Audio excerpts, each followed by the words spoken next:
రామాపురం అనే గ్రామంలో సిద్ధయ్య అనే కుమ్మరి ఉండేవాడు. పేదవాడైన సిద్ధయ్య కుండలు చేసి ఆ గ్రామంలో అమ్మి కుటుంబాన్ని పోషిస్తుండేవాడు.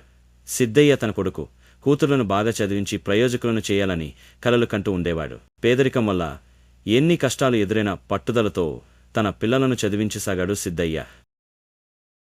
10వ తరగతి పాసైన కొడుకును కాలేజీలో చేర్పించి చదివించసాగాడు సిద్ధయ్య. పిల్లలిద్దరినీ బాగా చదివించాలని అనుకున్న సిద్ధయ్య మరికొన్ని రోజులకు తన అభిప్రాయాన్ని మార్చుకున్నాడు. కూతుర్ని కూడా చదివించాలంటే డబ్బులు సరిపోవు కాబట్టి కొడుకును చదివిస్తే సరిపోతుందనే నిర్ణయానికి వచ్చాడు.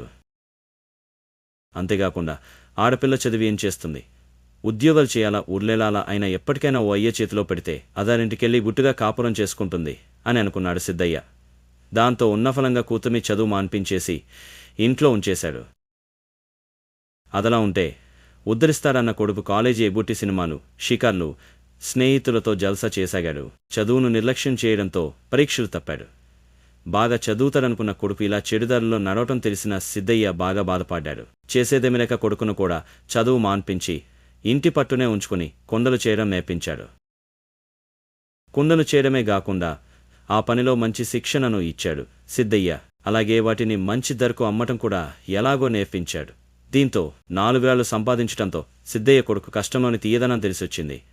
ఇప్పుడు బుద్ధిగా ఇంటి పట్టున ఉంటూ తండ్రి చెప్పినట్లుగా నడుచుకోసాగాడు. అయితే కూతురు విషయంలో తాను చేసిన తప్పును గ్రహించిన సిద్ధయ్య ఇప్పటికైనా మించిపోయింది లేదని అనుకుని కూతుర్ని మళ్లీ బడిలో చేర్పించాడు. తండ్రి అనుకున్నట్లుగా ఆమె బాగా చదువుకుని త్వరలోనే మంచి ఉద్యోగం సంపాదించింది. తాను చేసిన తప్పును సరిదిద్దుకున్న సిద్ధయ్య ఆనందానికి ఇప్పుడు అవధులేలేవు.